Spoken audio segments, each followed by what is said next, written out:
Mercer had all the fun and all the glory. So I had tied myself to the Von Erich bandwagon because even though I was an opinionated, smart-aleck jerk on television, I'm not stupid, ladies and gentlemen. I decided, if I'm going to do this, I've got to get in shape. So I lost 22 pounds. Getting round to shape? Yes, thank you. Yes, Neil, you were a pig. I said, isn't round to shape? I think I found it. It's right back here somewhere. This is the most amazing thing, though. Just a week and a half ago, I discovered the most remarkable diet ever.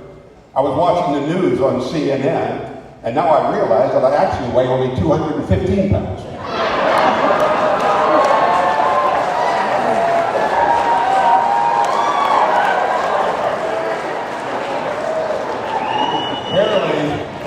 Apparently this entire front section is made up of all Republicans down here.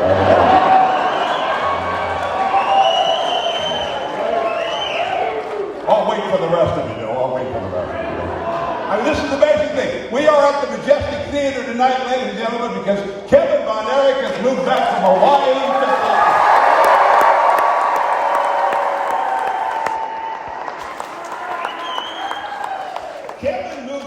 Hawaii to Texas, and he gets a full crowd to come out to the Majestic Theater to honor him, and I get this cheap-ass, ugly Hawaiian shirt. But after having dinner last night at Javier's with Jordan Poole, the promoter of this event, and J.R. Schulman, who put this all together, David Manning, the former referee here in Texas, and of course Kevin himself. We're at Javier's. They started telling the Von Erich stories, and based on what I heard last night, we may not get out of here until close to closing time. So what do you say we get this thing started?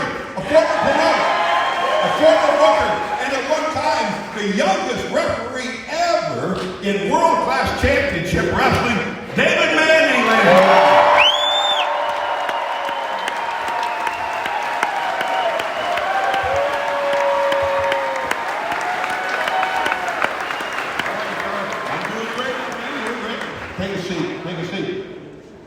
So you were there from the beginning with the Von Erichs.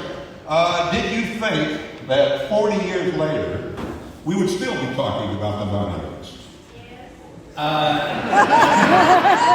you. Why don't you come on up here and answer all the questions? You know, I would say these people know how popular the Von Erichs were.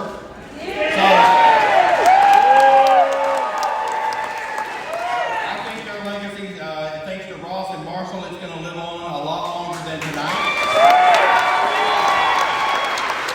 And I was just blessed and lucky enough to be along for the ride. You know, a lot of people tell the story.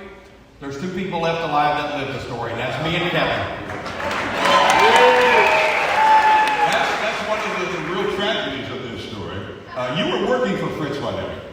Yep. And you were the guy, for the one or two people in the room who don't know, Kevin's dead. But you were the guy who actually told him that his son had died in Japan. Tell me how that happened. You know, back in those days, we all had the National Wrestling Alliance.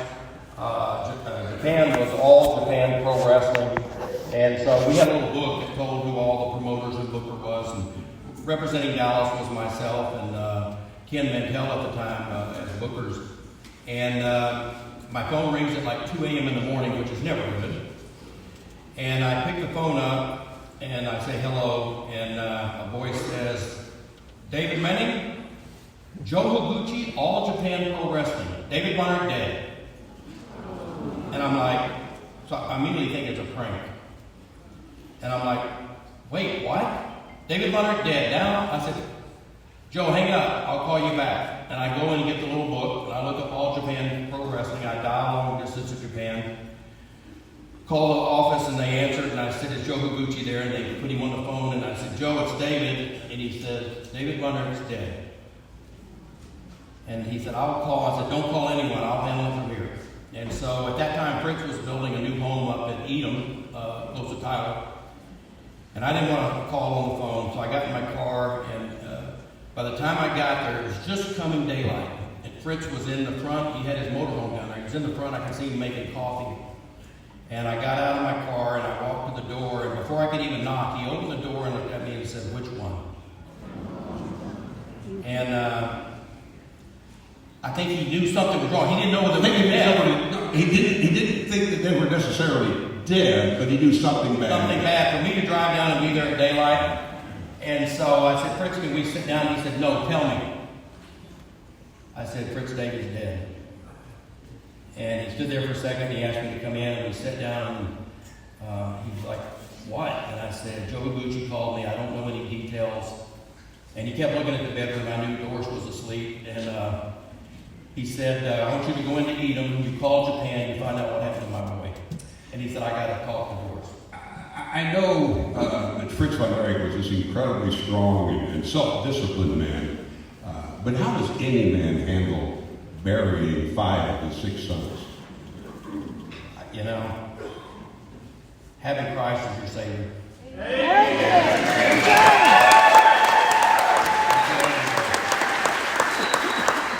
Well, as you mentioned, Kevin is the only survivor of the 6 Von Erichs, and I believe that is our cue.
be alone. I know it sounds crazy, but I just love it there.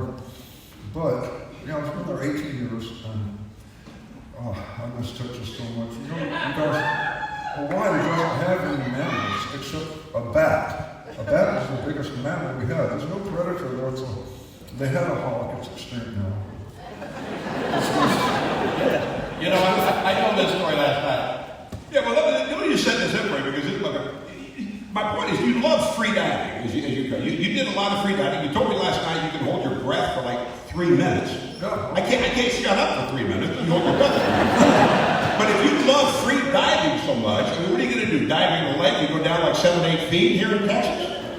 Well, actually, I kind of invented my own way to do it. It works for me. It may not for anybody else, but I'll take 4 tanks and I'll, fill them and I'll put them in different spots around my hunting ground there. And rather than take tanks down, you dive down and I'll check my breath, hold it. If I take a shot, then I'm giving my position away, so that I'll go to another tank, into another tank, and another, and just leave them down there all day. No. Go, David. Yeah, tell the better version of that story. So I go to Hawaii. I spent a week with Kevin. He said, tomorrow we'll go free diving. I said, and I like to scuba dive. I love it. I'm like, oh, okay. Next day I get up and I'm like, where's the tanks? And he's like, oh, the tanks are at the bottom of the ocean. I said, at the bottom of the ocean? He goes, yeah, we're going to take a breath. We're going to go down. And if you need another breath, you swim to a tank and you get a breath. If we see a big fish, we shoot it with a spear. Once we shoot it with a spear, the sharks are going to come. And he said, so we have to go off really fast. And I'm like, what if I need a breath? He goes, you have to make a choice.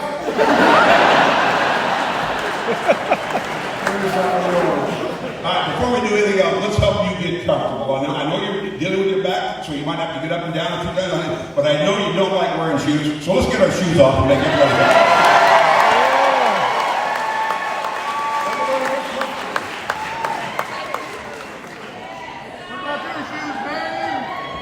I'm neutral up here. I'm the referee.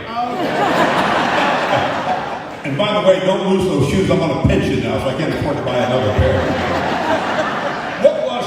What was the fascination with going barefoot? Let me see if I got this name right. Don, is it Don C. or Dan C? Dan, how many times have you broken your toes? I think maybe 2 or 3 times. Not really that much. I was jamming a lot, but as far as a break, that toe was pretty stout. I've hit the jamming enough times. I think it's just thicker and thicker. I've got feet that work. I can pick things up. And on the bottom of him, he's got a horseshoe shape where he had about 12 stitches where he kicked Buddy Roberts in the mouth. And we were afraid he was going to get rabies, so he had to get tetanus shot. he said, "We were better off with it about a copperhead." Buddy had his second come and tell me that Buddy Roberts doesn't like to brush his teeth, and he said you should get that looked at. Oh, it was terrible. They had to cut all the stitches that the doc had put on that night and clean it out and stitch it up again. And I said, it'd be better if we did it. You do have a couple of bones that I don't believe are supposed to be there. Well, give me a rundown of your injuries. And this might kill the entire show here, but give me a rundown of what happened to you inside that grave. Oh, well, you can get ready for anything. You name it. And I've heard it. My wrist, elbows, knees, everything that's hurt in wrestling. We used to have the doc come in, because a lot of them are injured. And, part of athletics is fighting through injury, Sometimes it was too much, and I would take a shot of Xylocaine or Procaine, Xylocaine in my knees to deaden them but it's not a drug, because it numbs the inside of your knee, the irritation for it. But, that was like kind of just the way it is. But I went to one of Dale's golf tournaments one time for Wednesday's Child. It was the weekend. The Texas State for that weekend. Wednesday's Child golf tournament, just such great work. And so I went to wrestle, to go to the golf tournament, my dad told me, as on the way, he said, if you limp, the people are going to think you can't wrestle. If they see you limping, and he said, so don't limp. And I had such a stone bruise, there's no way I could not limp. So I got that shot, and the doc told me right there. I said, how about it going to be, Doc? And he said, like stepping on a nail in slow motion. And then it's all over finally, and I'm limping anyway because it didn't work. Nobody knows this. We're at the Sportatorium one night. I come from the ring. I come in and Kevin's sitting at the desk there, and I start shuffling some papers around, and he says, hands me up here a needle-nose pliers. And he says, Dave, I can't stand it, you gotta pull this tooth. And I'm like, I'm not pulling your tooth. He's like, Dave, you gotta pull it. And so he starts messing around with it, and he crushes it. Oh. And so then he's like, Dave, you gotta get the rest of it out. So Michael Hayes is in there, and he's doing this. And I'm over there plunking pieces of a tooth out of his gum. And he just sat there gripping the chair and not even showing that it's hurting. My favorite part of one of the dinner stories we were telling last night at the Javier is not only do the wrestlers inside the ring get hurt, the referees got hurt. Give me an idea of what happened to you, sir. I've had 3 broken ribs, thanks to Jeep Swinson. I had my collarbone dislocated. I've had my nose broke twice. Yeah, we can tell that. I had 8 stitches underneath this eye in Adelaide where Killer Tim Brooks hit me with a chain.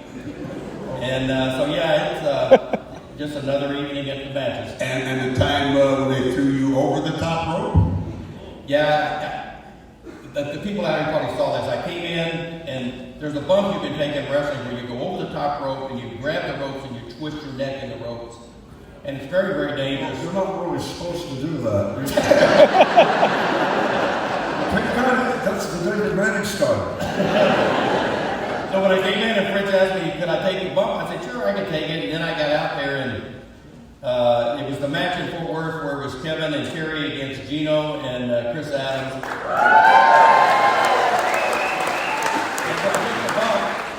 And it was funny because I took the bump and I'm in the ropes and Mark Lawrence is jumping up and going crazy. He thinks I'm going to die and they're trying to get me out of the ropes and they get me out.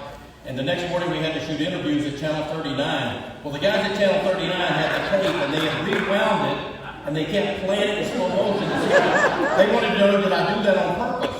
And so when I walk in, they're all doing this.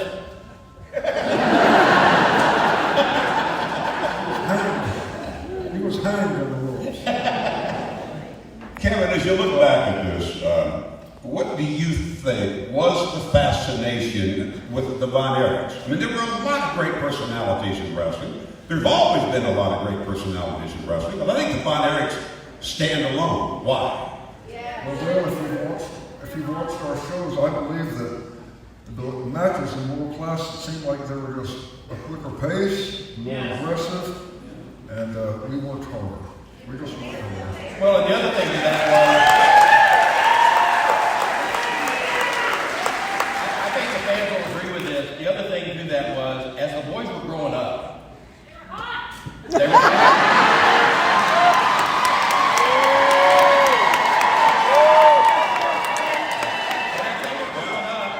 like Kev, with his football and Dave with basketball and Terry throwing the discus. Every time they would achieve something, Fritz would have them on TV, and so I think a lot of the fans almost felt like these boys were their family, and they watched them grow up, and so Kevin and I were talking backstage, and we told Dale, you'll remember I said this, we were talking last time, we said we don't just have fans, we have a family.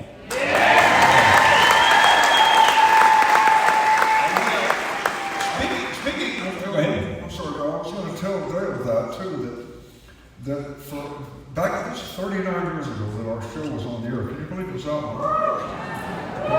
39 years. And so I told Dale, I said, I don't think these are necessarily that we were wrestling fans at first, and that's where they love me, my brothers, and but now after 39 years they've seen me suffer, they've seen me try and fail and try.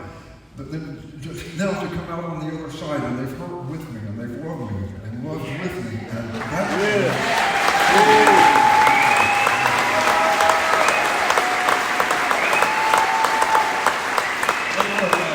Let's talk about this family life a little bit.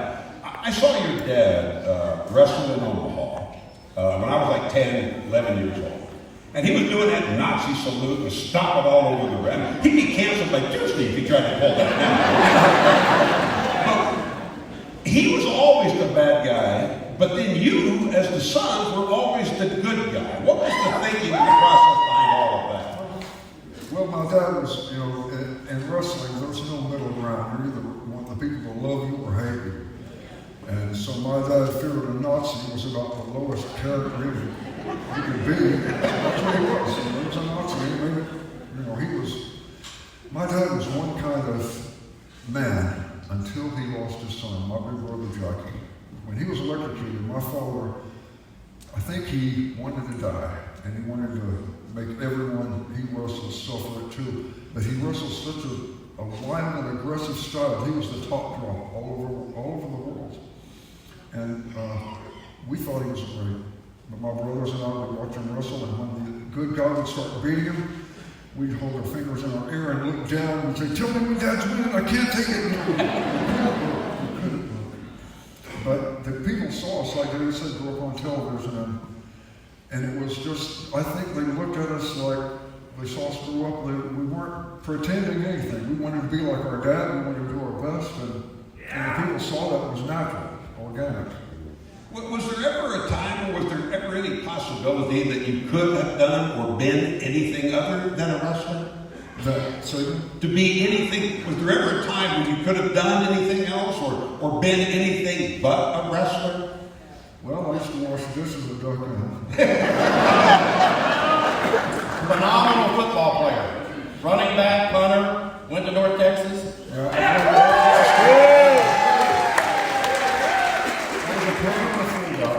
North Texas, and I've got some teammates out here tonight. I can't see old Rex Clendenning, but I know he's out there. He's my good buddy. Love you, boy. I've never sitting with Rex. Rex has been with me some hard times, and he's a good friend. But now he's the biggest real estate man in the area out in Salon and all over the death. I hope you're out there, Rex. Love you, buddy.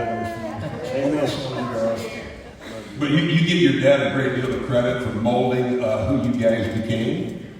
Definitely so. Our house was all about Vince Lombardi, quotes everywhere about a winner never quits, a quitter never wins, to react is to win, hesitate is to lose. We used to do everything here with guts. We loved sports. We loved football. My whole life I had a football in my hand, and I couldn't wait to get to the NFL. That's what I thought I was going to do. But I got to North Texas and one knee surgery after another, that it was just, I was going to jeopardize my wrestling career. See, in wrestling, you can shoot your knees behind you and go to your belly, but in football, everything's directed at your knee, blocks and tackles. So the writing's on the wall. I had to get out of wrestling, get out of football. And I'm glad I did. I think this is what God had for me. So are we.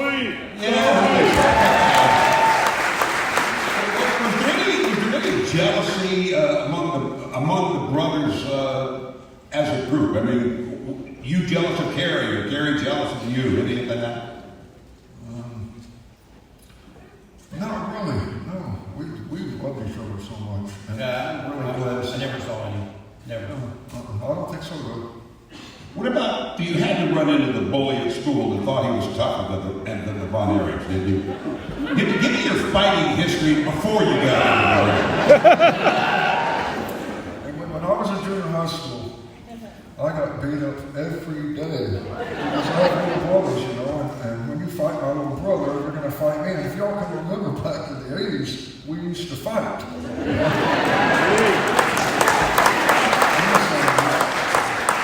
But, it was just the way it was. It's just a tough life. I remember one time, I was watching that clock, when 3:30 comes, I'm going to get beat up again, and I was watching that 3:20, So this one time, this guy beat me up every day now, so I picked up a rock. And I thought, well, I'm going to hit him so it's me. And I had a rock and I had a pump. Well, bad idea. He took it away to kick my ass. But I at least had some pride. He said, now get up and run away. I said, I think you got to walk. What's I can do? David, tell the story that you were telling about the other fight with the car. The one with the car, where they stopped the car. Oh, no, yeah. Drag the kid out.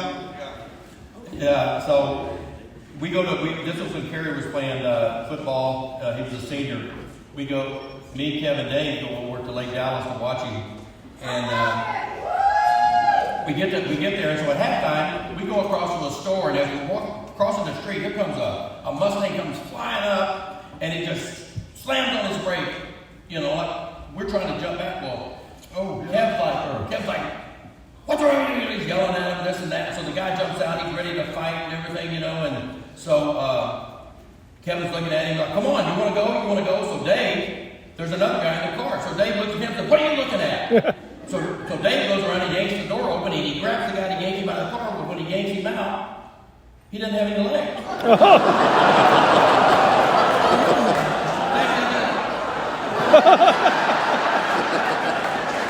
He's looking around and he's like, oh, shit. Now we're all laughing so hard.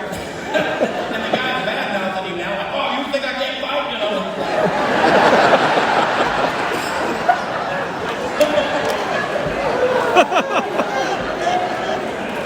And good night, ladies and gentlemen.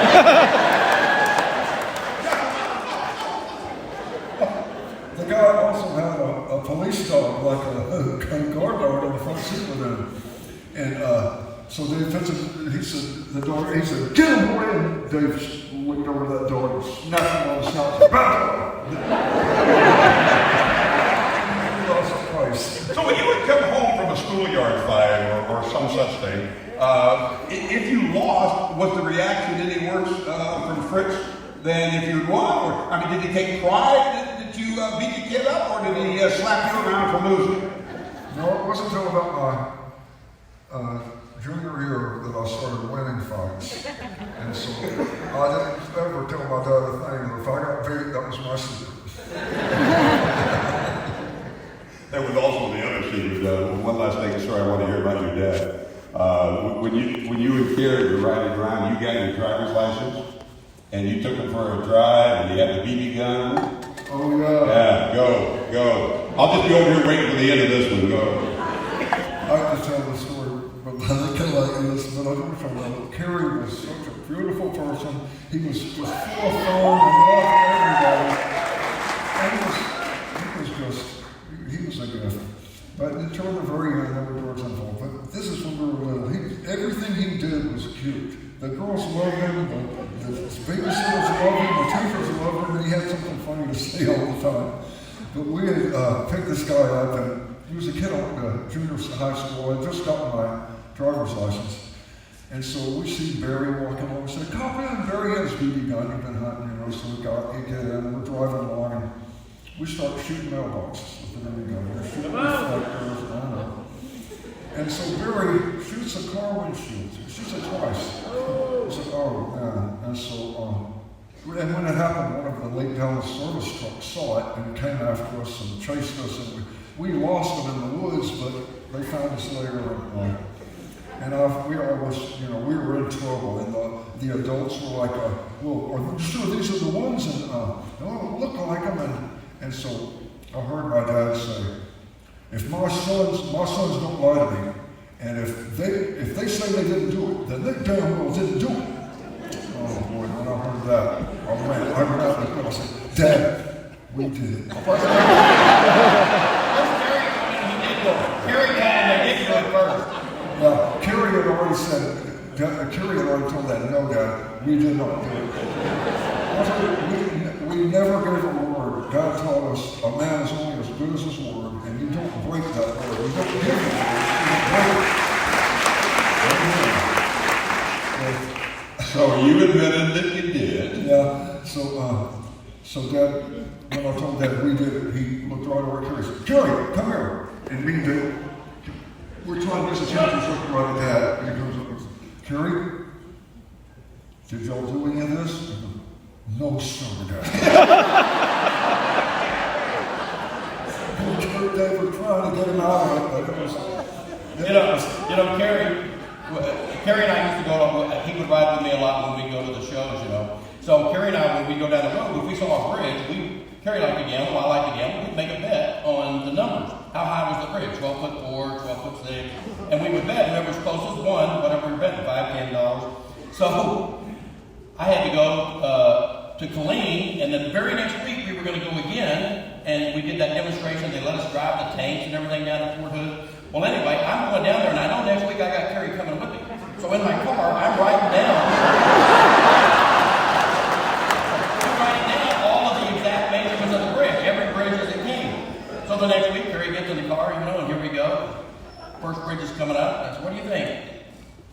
He guessed, and I said, I'm looking at my notes, you know, and I'm like, we go back, and God, they hit right on it. And I'm like, well, he's down about $100. And he goes, you've hit the last 6 right on the number. And he goes, you're cheating. I confess, and didn't make him pay. He dragged me out. Well, it is a bit of a down, but I think we have to address it. You are the only surviving brother. Yeah. I talked to David very briefly about how your dad handled having to bury 5 of his 6 sons. How did you deal with all of that?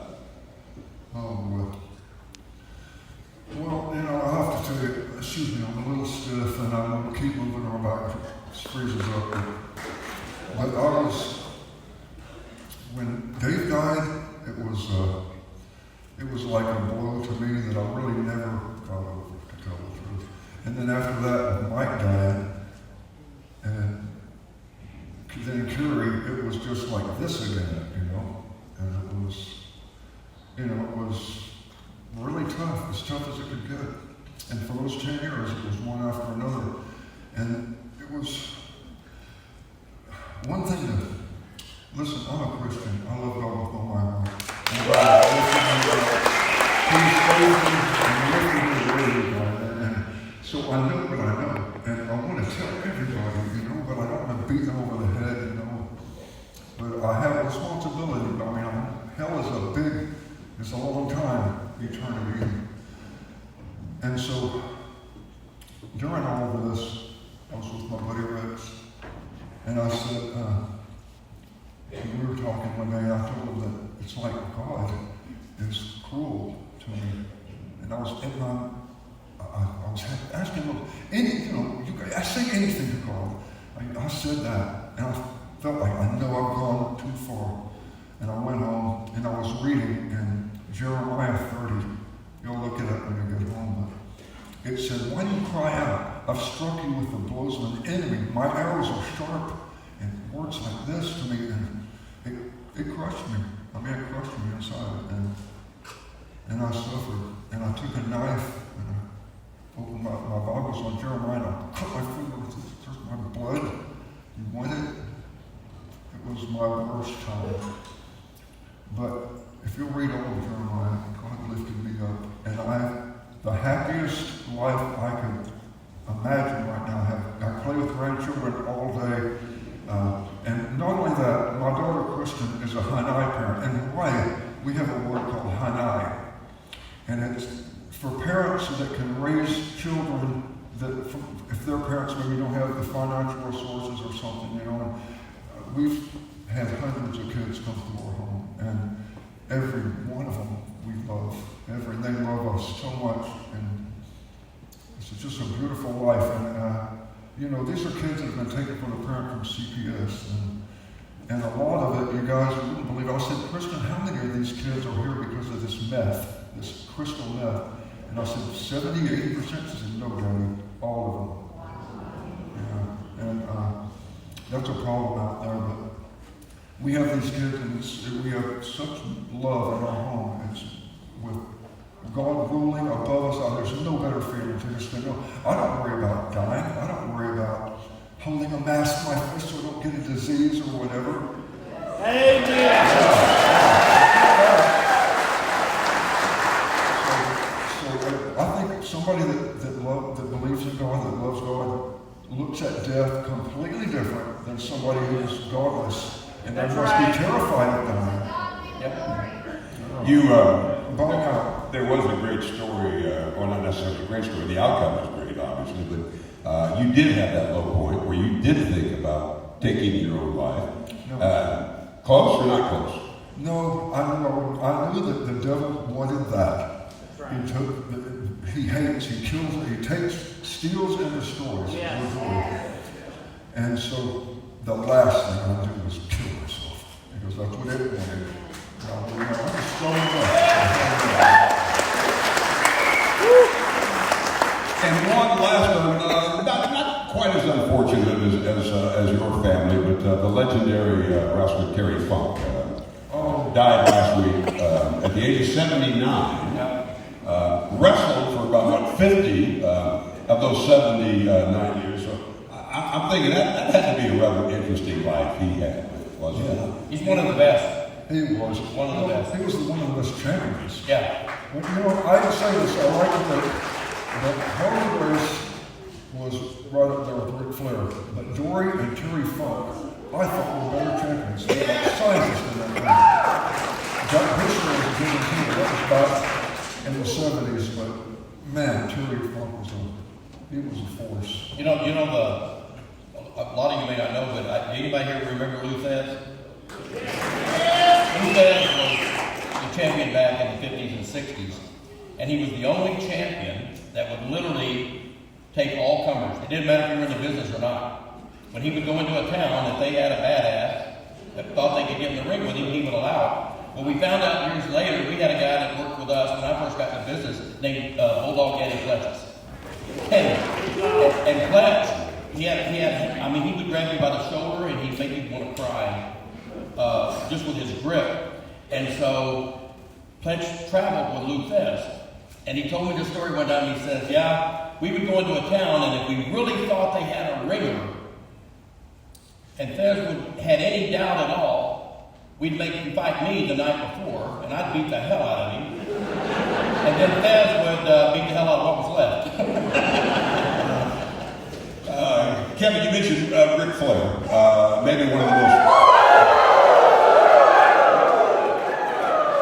the most well-attended matches. 42,000 or thereabouts. 42,000 at Texas Stadium. Terry beat Ric Flair for the championship that night, which I believe is the last time the Cowboys won anything every 10 years.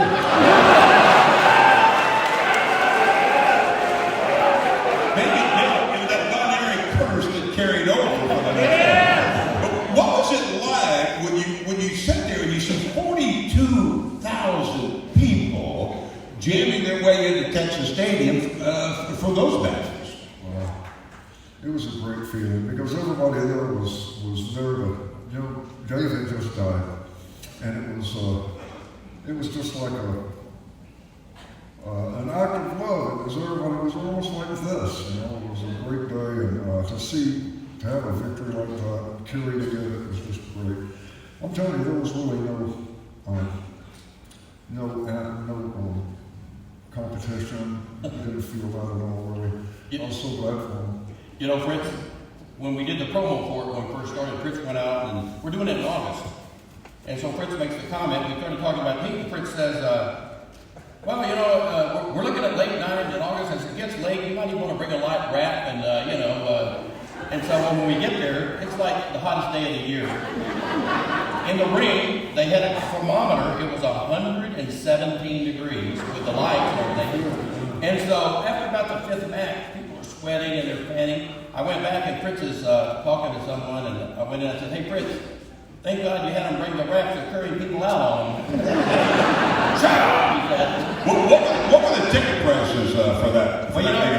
We had a meeting to decide should we charge $25 or $30 ringside. $25 ringside. And we charged $30. And then what happened was the scalpers came to the Sportatorium and bought up all the first 8 rows. And Fritz was so mad, he was like, we're not selling to them anymore. And we're like, what are we going to do? I mean, one, we didn't know who they were. And so then we put a limit on how many you could buy. But we found out the ringside seats went for $100. That they had bought for like That they bought from the scalpers.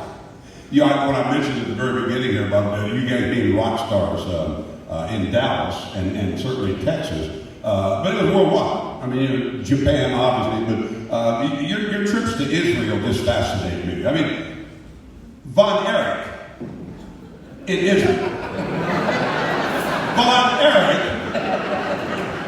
in Israel, but they turned out, did they not? They turned out. Oh. Don't you want to talk about that? I don't want to sound like a pop. No. You know, but Kevin doesn't like to tell it. When Kev was on Do it for him. Do it for him, man. Kev went on the first tour to Israel, and it was crazy how it came about. Our tape was going on over there because of Channel 39, CBN. And so I had a guy call me, named Avi, and he said, hey, I want to bring wrestlers. So I went in and told Fritz, I said, hey, I think we can do the match in Israel. And he goes, oh, yeah, right. Make a deal. And he gave me a figure, and I got like 3 times the figure for us to show up, first class tickets, all this over there. And so Kev, I didn't go on the first tour, Kev goes. And he won't say it. He started, when they landed, there was about 30,000 people there on the tarmac. And none of this is a lie. And then, when they were making appearances, so many people were coming, the government came to the hotel and told Kev, you can't make any more appearances. People aren't going to work. And then, when they had to go from Haifa, and it's the same way on the second tour, when me and Kerry went. We came from Haifa to Tel Aviv, and people are lined up on the side of the highway all the way. Kevin knows this is true. Waiting just to wave at the cars when we go by. And they take me, Kerry, and Sunshine go to a park where we're expecting 500 people to sign autographs. And so we get there, and the people keep coming, and they keep coming, and they keep coming, and pretty soon there's about 15,000 there.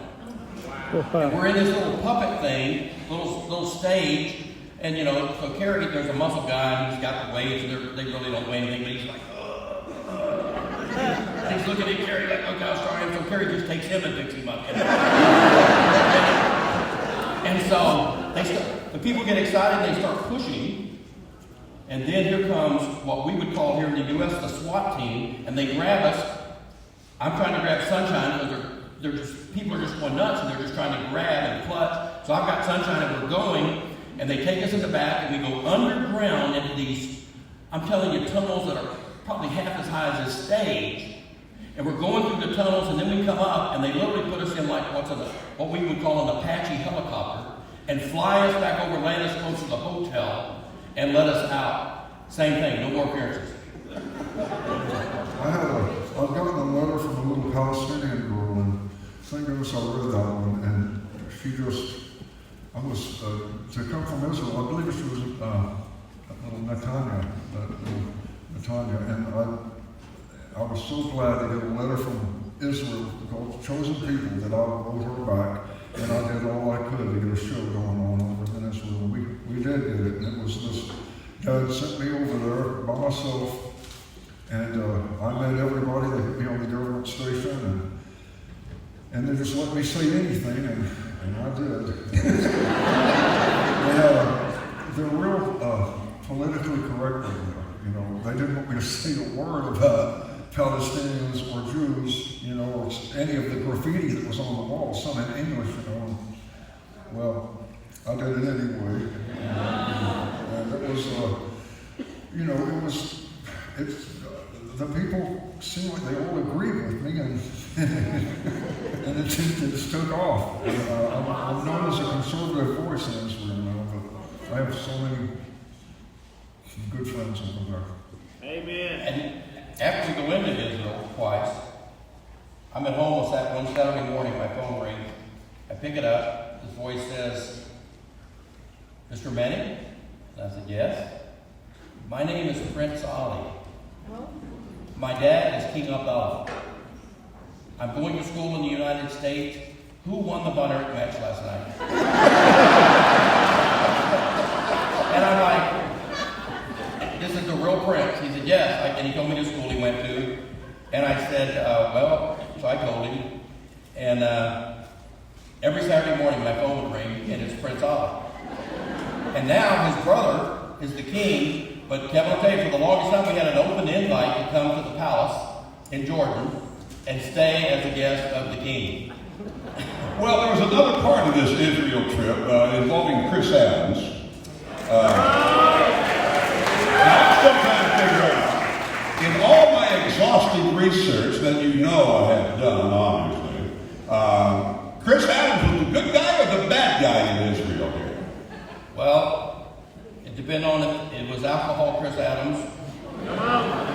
In this case, I don't know exactly what happened. I was at the Babyface Hotel, and Chris was staying, with the Hills, and he got in an argument over making a phone call to the United States with the guy that worked the bar, and everybody remembers the super kick. Yes. Come on. It's the real deal.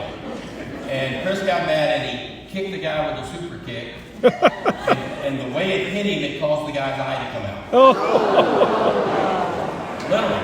The eye popped out of his head. The eye came right out of his head. It's hanging down. And unfortunately, Chris didn't stop there. By the time they called me, by the time I got over there, they've already taken the guy in the ambulance and they're telling me the story. And so I take Chris back to the hotel with me. And then when we would go into Israel, they would take our passports and lock them up. So it just so happened, they had like their tribe, and they were like, no pun intended, but this tribe believed in an eye for an eye. And so we get back to the hotel, and Avi said, we've got to get him out of here tonight. And I'm like, so I made some phone calls, and we got it booked, and I'm like, how do I get the passport? And he's like, well, I can't give it to you. I think it might be by the safe tonight after 6.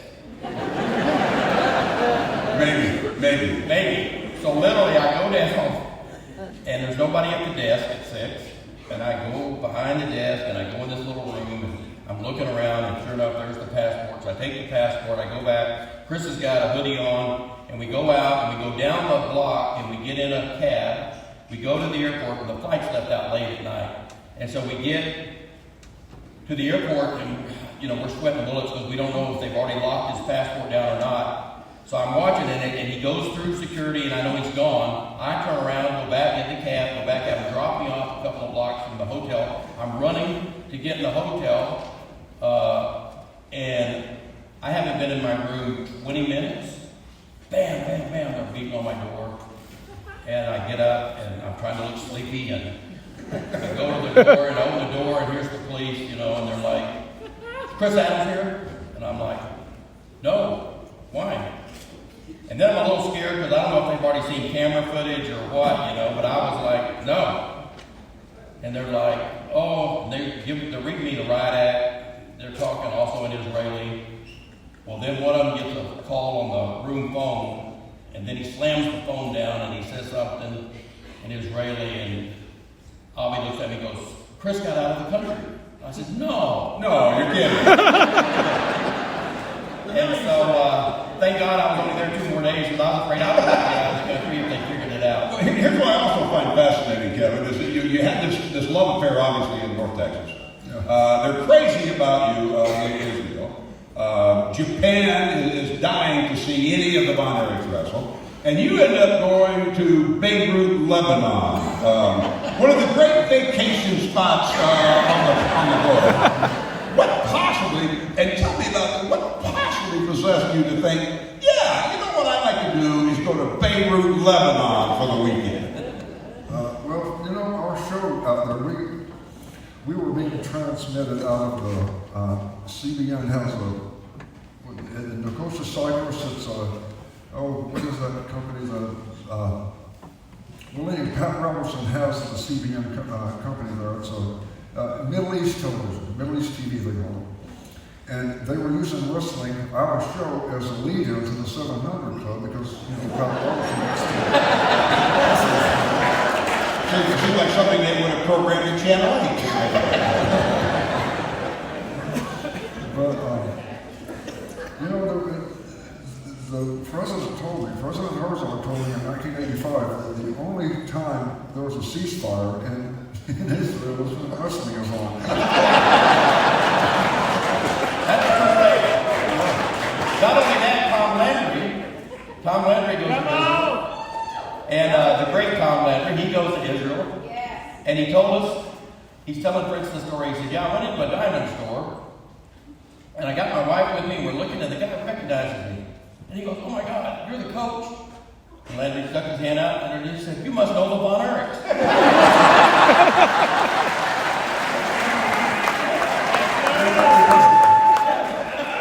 Well, no night with Kevin Von Erich is complete without talking about the fabulous Freebirds.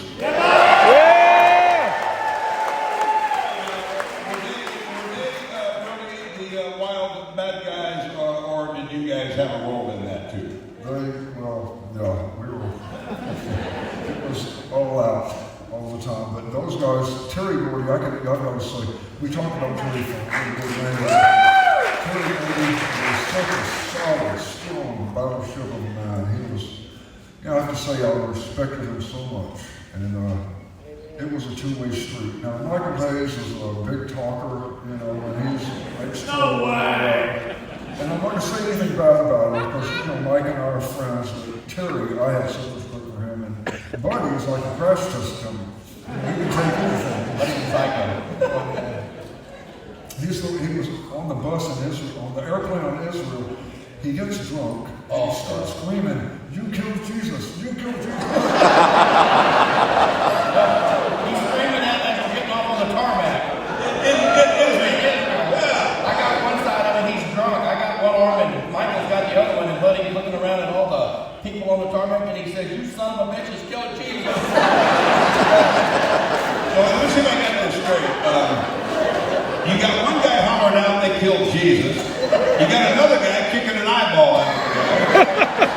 You got a third guy stealing passports out of an office, and they still love the Von Erichs in Tel Aviv.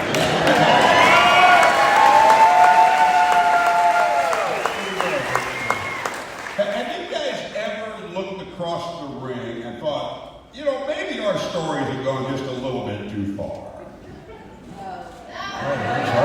Yeah, I think when I saw Roscoe the Clown outside, that was like, okay, Oh, yeah. In fact, when it came to Kamala, I thought that was too much.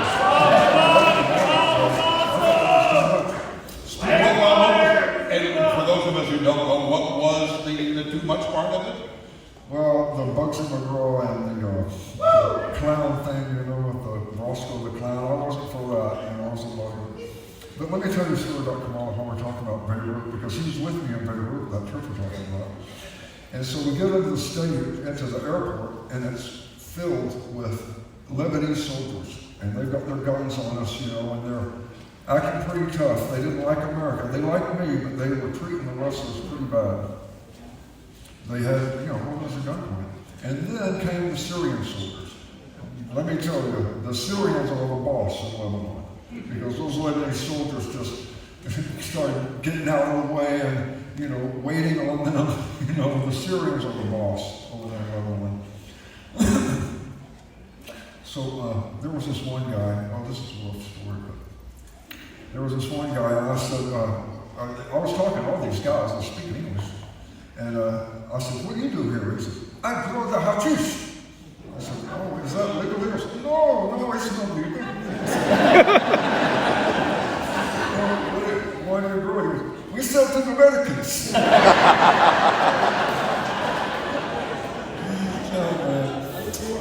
And so wrestlers with the rivers they are, we're trying to talk them into put some hashish in Kamala's cigar. We're going to be in bed. Anyway, nothing happened. We tried to, couldn't do it. Well, this whole prank thing, this is just a running theme through all of these wrestling stories. Somebody always wanted to, as you guys refer to, I think, as ribbing somebody. I call it pranking somebody. What's your favorite one? Other than just trying to get a guy drugged up on hashish, of course. Kerry was definitely the easiest one to pull a prank on. Kerry was? Kerry was. Tell the one. Which one? I'm going to tell the one from Tyler. So we wrestled down in Tyler, Texas. And Brian Blair, one of the super babies, remember Brian? So Brian Blair's down there with us. And so Kerry has a Lincoln, but Brian's driving, so he says, we were all out on the rib. So he tells Kerry, you get in the trunk, and I'm going to pull over to the side of the road like we're having trouble, and when everybody else pulls over, I'll honk 3 or 4 times, I'll pop the trunk, and you moon them. So Kerry's like, oh yeah. So Kerry gets in the trunk. We drive like hell to a truck stop that's on the way back. It's got a big grill window with a restaurant. They take the Lincoln and they back it up to the and start honking. And everybody in the restaurant's like, what the hell? And then they pop the trunk and here's Kerry's big ass. And so Kerry looks around and then he's like, oh God! He's trying to pull the tongue down and Brian's holding the button inside. And so then we're all scared as hell because Kerry now no longer to rib. And so yeah. And then Chris is like, what the hell were y'all thinking? Was it Kerry that put the toilet paper? No, he put it in Mike. What was this one now? At the spot show, remember when Mike was so nervous at one of his first matches? It was his first match, and he wanted to impress us, so he was so nervous. And I don't know what it was, but they have some kind of a play where they had these paper mache heads. One was a big bumblebee, one was an ant with a little springs for the antenna, and so there's a great big head there, and Mike's waiting at the door, listening to his music, ready to jump out there, and start his career. And so he's waiting, and Kerry hears his music come to the spot, and he crams that ant head on Mike and puts it on. His first match. Yeah. So another time, about a week later, Mike's still nervous because, things aren't going great. And he's in the dressing room and he's getting ready to go out, and Kevin says, your jacket's not tucked in right, Mike. Jesus Christ, he's over there helping. He takes the toilet tissue roll and tucks it in the back. So the music starts, Mike goes to the ring and he's dragging all the way out.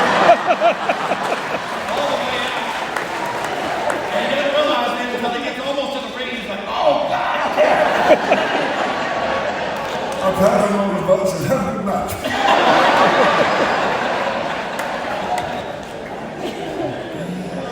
Let's talk about the movie coming out in December.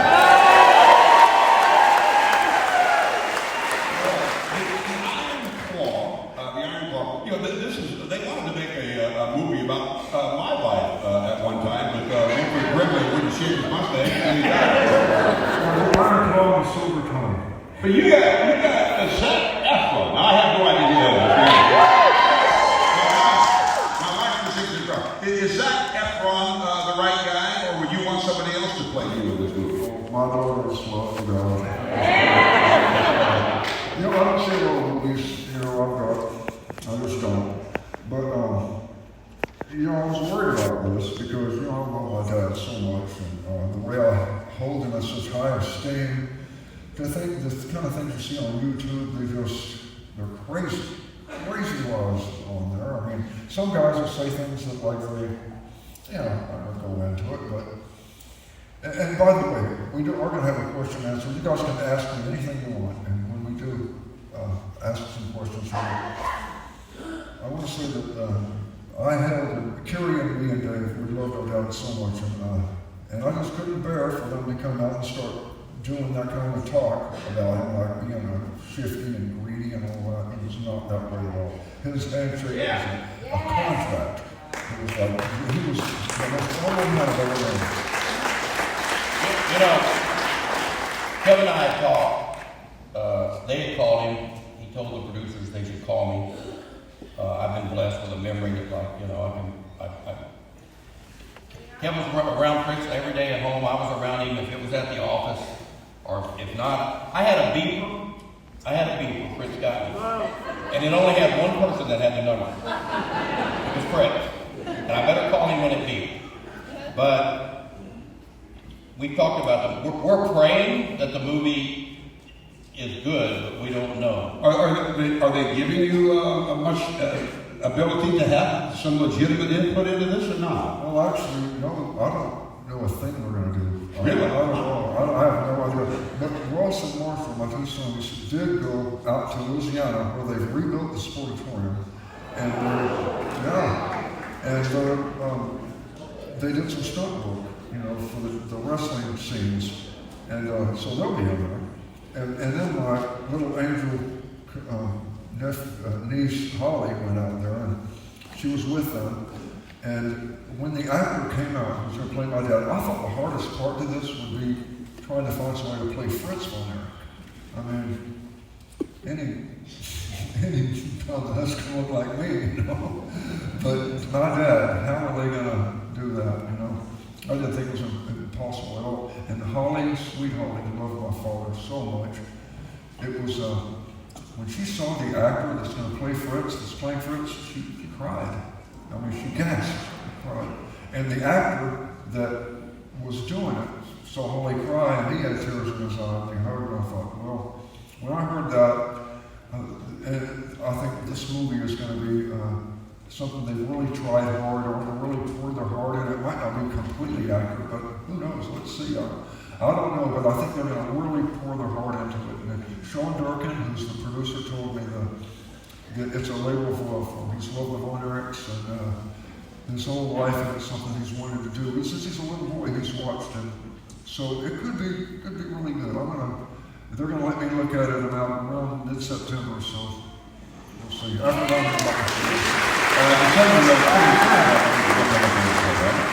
Well, like a feel-good Christmas movie then, apparently. We'll find out. Yeah. You mentioned your two sons are into wrestling now, so you think wrestling is in a good place? Yeah, I do. I love my business. I love having fun to go to work and enjoy it. You know, and it was fun. But and I'll tell you, as far as a stress relief, it's got to be the best. Yeah. Well, I stay mighty cool because I have a lot of stress release. Kevin and I do talk, you know, when we talk on the phone about the business today's world, it's, you know, I don't even know how to put it. I can't imagine my dad put me in the ring with broken light bulbs and chairs and ladders and barbed wire wrapping on the ropes. That's not what I was. The biggest thing we were taught, and I think many of you know, I had a wrestling background coming in, Coach Carey. That's how I actually got into business, and was fortunate enough to train Jim Duggan and Brian Diaz and some of the other guys that came in. I was the guy that was funny. We always had a rib. We would bring guys that they want to be in wrestling, and we'd have them come to the Sportatorium, and I would go down and get in the ring with them and this and that, and none of them knew I had a wrestling background. And then Bronco would come down and go, "What the hell? You want to get in the business? You can't even beat the referee." So is there any chance we get a nice little three-man tag team match going with the two boys and you, one time around? Well, you know, I did that in Israel. In fact, I wrestled for about almost good 20 years. Yeah. And then 7 years later, in 2017, or 2017, some years later, I had my last retirement match in Tel Aviv. And so that's where I put the belt over there, too. All right, you mentioned questions from the audience. Let me run through these. I'll try to get to as many of these as we can. Jacob, where are you at? Yeah. Jacob, here we go. Having been a part of the industry so long, what is it about the sport that keeps it enjoyable for so many? Enjoyable for so many? Good versus evil. I think that is it, Dave. The people that the people that are down deep, you want to see the good guy beat the bad guy. You want to see right beat wrong, overcome wrong, and that's the salt of the earth. That is good people. I mean, good people that have that in them. Fritz told us one time that even during the recession, remember your dad said, even during the recession back in the day, wrestling still would sell out. And he said it's because people were so stressed out that they came to the matches to get rid of that stress, have a beer, and root for the good guy. But isn't also part of that seeing the bad guy win sometimes? Because then everybody's just really screaming and hollering. Is that almost the same relief to some people?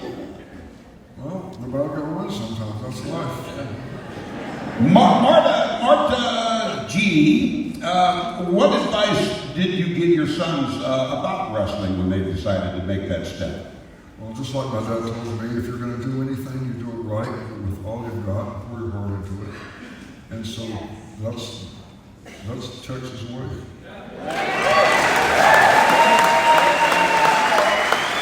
Kevin told me they were going to be in Sherman. I went down in Sherman, and the one advice I gave him was, I don't care what the promoter asks you to do, think of your health, and is there a risk you're going to get paralyzed or get hurt, or, it's not worth it. And don't be afraid to say no. You see, word went out, our show was the top rated show. I mean, we even had higher ratings than the WWE in New York City. And so, that was different. And so we wanted to have a different show. We loved professional football and the collisions in slow motion, and we loved rock concerts with the lasers and the music. And we combined them. We had, I'm going to tell you, if there were still three of us, we were going to change the business. We would have had, I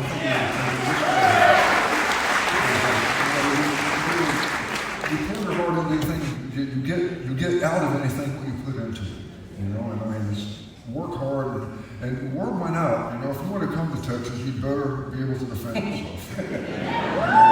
So the men that did come here are big stars up in New York and WWE now, but they all knew that, and most of them came from Texas. It's because we're paid well, and let's earn it. That's the way we look at it. Joe G, where you at? Joe? Do your daughters wrestle? Would you want your daughter to wrestle? No. I love women, and I don't have anything against ladies' sports, but not for my daughters. They're pretty and soft.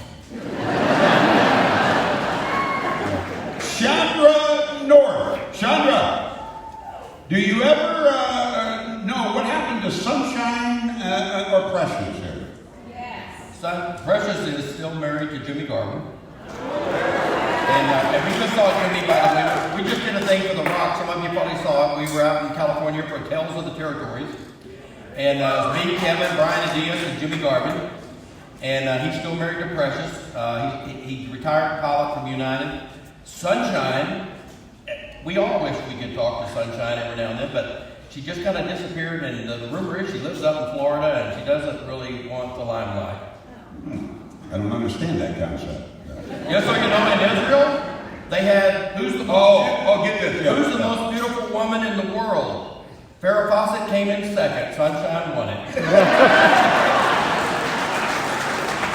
Jennifer Dixon wants to know how it felt reuniting with the Freebirds and then inducting them into the Hall of Fame.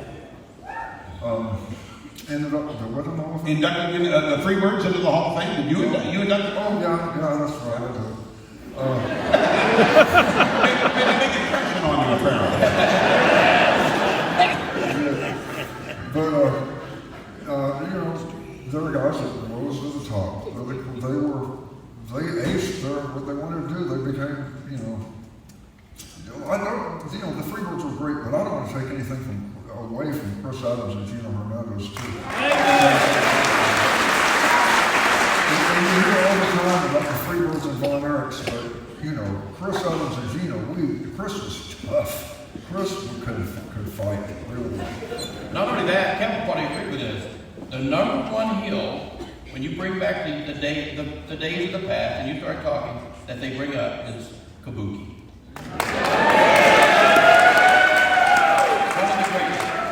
He was. I remember he kicked me one time.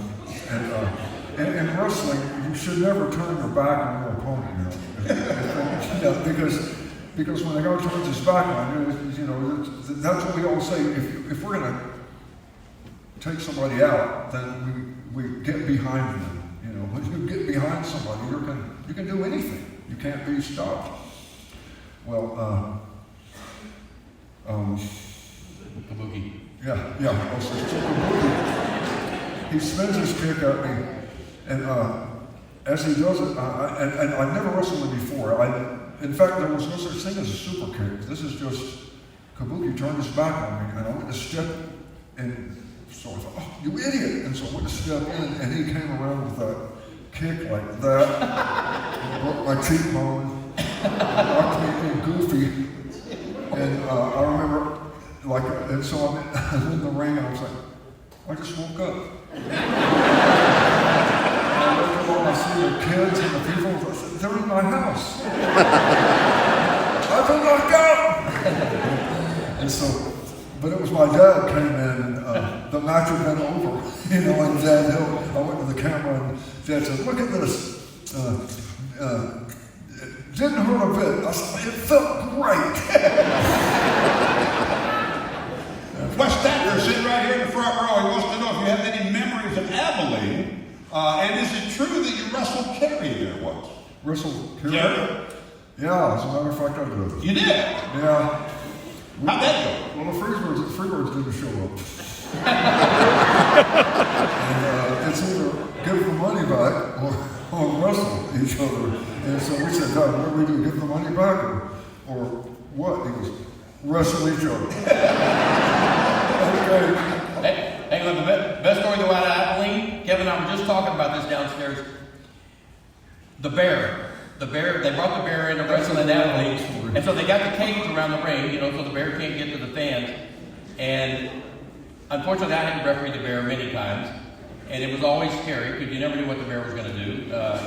But when the match was over, there was a routine. When the match was over, the bear would give him a chair, the guy would take the muzzle off, and he would give him a Coke. And he would drink the Coke. Match is over, leave the bear alone. So the promoter in Abilene was Don Slatton. And we're in the dressing room, and Don Slatton goes, I'm gonna slap that bear. He said, I think I can whoop that bear. He says, I think I can whoop the bear. And he goes down, he's the promoter, they're cheering him on, he goes in, and he goes in the ring, and he slaps the Coke out of the bear's hand. That bear. You see, it's fun to watch a man wrestle a bear because the bear is really playing. Look around and find out. I did it twice, by the way. Now, Don Slatton found out. So Don, he wants the people, he wants to give the people a good show, and he slaps the bear. And that bear's ears folded back. And he came at Don like a fullback and hit him with a paw, and Slatton flew over the rope into about the third or fourth row and slid. The chair slid back too.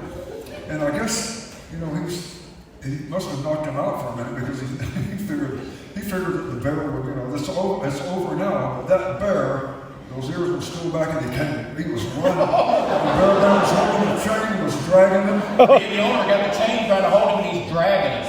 Yeah. Anyway, so the bear gets Slatton again. And so Slatton, this time he runs like a jackrabbit. They carried the bear to the toilet, and Slatton's car is parked outside the dressing room, where on the side where the bear was. And so Slatton has to go by the dressing room, and the bear is chained to the toilet. And that bear smelled Slatton and tore that toilet out of the wall.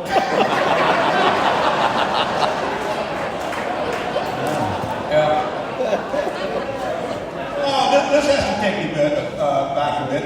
What would happen? This is from Danny Zekin, is it, Danny? Danny? What would happen to the unfortunate souls who decided to attack the wrestlers at the Sportatorium? Those security guards were serious about protecting the wrestlers, I guess, back then, were they not? Well, it was that, and see, Kevin was the baby face. So we had a rule. If someone jumped in the ring, we made an example out of it. But Kevin was a baby face. He couldn't attack a fan, but see, I could. And referee, yeah. So we had a guy jump on Buddy one night, and I think it's Kevin against Buddy, and the guy jumped on Buddy on the back Boy, I just... Wait. This is a fan in the crowd. Yeah, he came running. We never saw him. He came over the road, came to the road, and jumped on Buddy, and I think he left with a cauliflower because I've offered him about 4 times in the year. And but most of the time with the hill, if the hill knows they're coming, I saw Killer Brooks one night in San Antonio. He beat a guy up so bad, and then the guy had a big old buck knife on the side, and Brooks took it and opened it up, and then handed it to the guy and said, "Pull that on me so I can really hurt you." Did you ever have a guy jump in the ring when you were in a match? Well, you know, I don't get mad easy to tell the truth. I mean, I can, but if they jump in the ring, they're trying to help me out. I don't have any animosity. No, cool. All right, this is the question I was looking for. I believe this is from I can't read it. A game, I think was it. Will the Cowboys ever win another Super Bowl? Will they?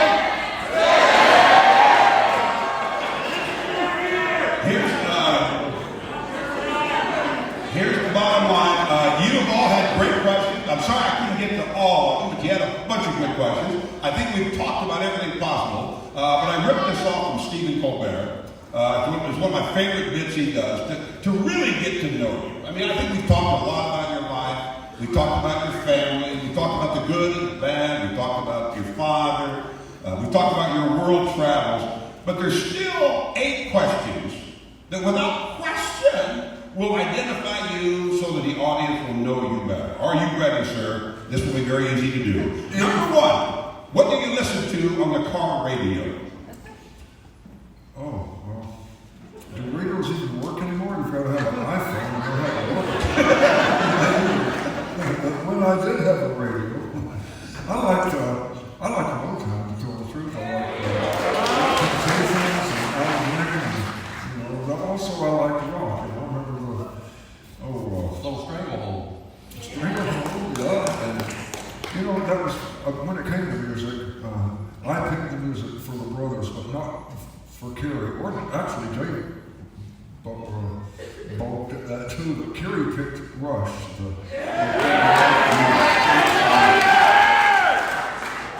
But Dave didn't get that, we wanted a violent sounding song that started interesting and then had a crescendo, of explosion of sound and, to get you jazzed up, Hang on, real quick, Jeff, I know you're going to ask those questions. Reunion Radio was right across from the Sportatorium, right? So Rush is there playing, and Kerry and I, we finish up, and we get in, and we go over, and security always let us come in and go backstage. So Rush is on, they're playing, and they find out Kerry is at backstage. And they send word back, we're about to play Tom Sawyer, tell Kerry to come out. Tom Sawyer starts, and the fans are, and then Kerry walks out, and they went ballistic. Has a movie or a TV show ever made you cry? Probably so. Brian's song, yeah, that's a tearjerker. Football movie from the Chicago Bears days. Yeah. Are you a guy that cries much at all? No, I guess that's not a gift I have. I have cried, but I'll tell you. Well, darn, Dale, I can't think of anything funny about that. Brian's song was a good one. Yeah, Brian's song was great. You lived in Hawaii for about 18 years, so is it acceptable to put pineapple on a pizza? I love pineapple on a pizza. No.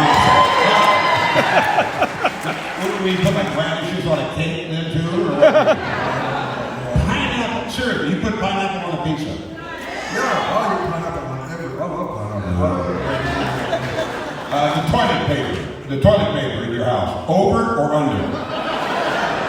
I don't think I ever checked on that one.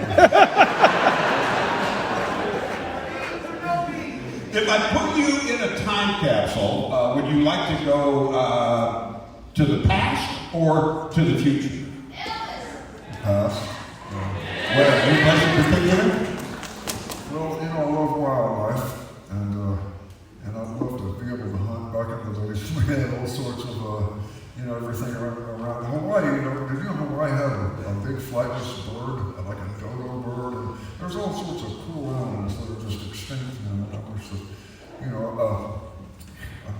Did he go back and shoot him before they even or you were trying to save him? What are you trying to tell me? I don't know what it is about me. I just like to catch them. And I'll say, you bring me up. I was in with Alma Drill going down to Harlingen one night, and from Harlingen to Corpus Christi, and we're coming across that big King's Ranch, and a cat runs out in front of us, and some kind of yellow, funny-looking cat, and out ahead, and I said, go back, and because this cat had leopard spots on it, we went back, and there it was laying on the road. Its back was broken, but its eyes were blinking, and it was alive. And it was an ocelot, like a small jaguar. And I put it in my lap, and I was just petting it all the way to Corpus Christi. And he died about halfway back. But They carried a shot with a beat gun. So I put him in the trunk, and it was freezing cold that night. And by the time I got to Corpus, there was he was frozen solid in the trunk.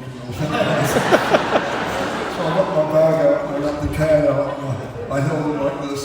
I leaned him against the tree, and I said, stay. Yeah, Kevin and I have always had a competition about catching poisonous snakes. And so I'm down at my deer lease, and I literally caught a rattlesnake, right? So I take some pictures of me holding it, it's alive, and I got pictures of it. So up until that time, I was winning. And then he calls me from Costa Rica. I'm sending you a picture. I just caught a fur lance. That's like one of the most deadliest snakes in the world. And he caught a fur lance and sends me a picture. I said, okay, you one up me. I don't know if I'm going to top that one. I'd have to get a black mamba. I would imagine in your travels, this may or may not be an interesting answer. Is there a celebrity that you have not but would like to meet? Well, yeah. I remember as a little boy, I read Roger Staubach's book, First Down Lifetime Bingo. Roger Staubach is the one. I admired him for a long time. You haven't met Roger Staubach? No, I never have. My daughter's worked with him in real estate, but I haven't.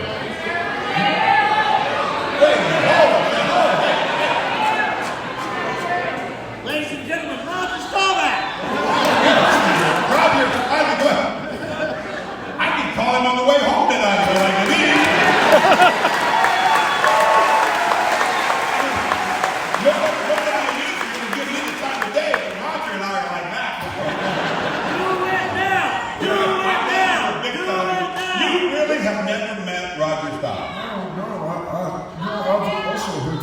Charlie Waters and Cliff Harris. I've met them a few times, but Roger Staubach I haven't ever met. Oh, we're going to fix that. We're going to fix that. And I think I know your answer, but I want to hear it. I'm pretty sure this crowd knows. What happens to us when we die? Well, they're alive as far as, I'd love to be a good influence on everyone. Hell is eternity. And when I look at somebody, to love them, I look in their eyes and I see a little child. If I see a little baby, a little boy or a little girl, then I can love anybody. But I've got to look in their eyes, and that's what Jesus, we need to treat each other and put ourselves behind and put others ahead of ourselves. Like he did. He washed his servants' feet. Describe your life in 5 words.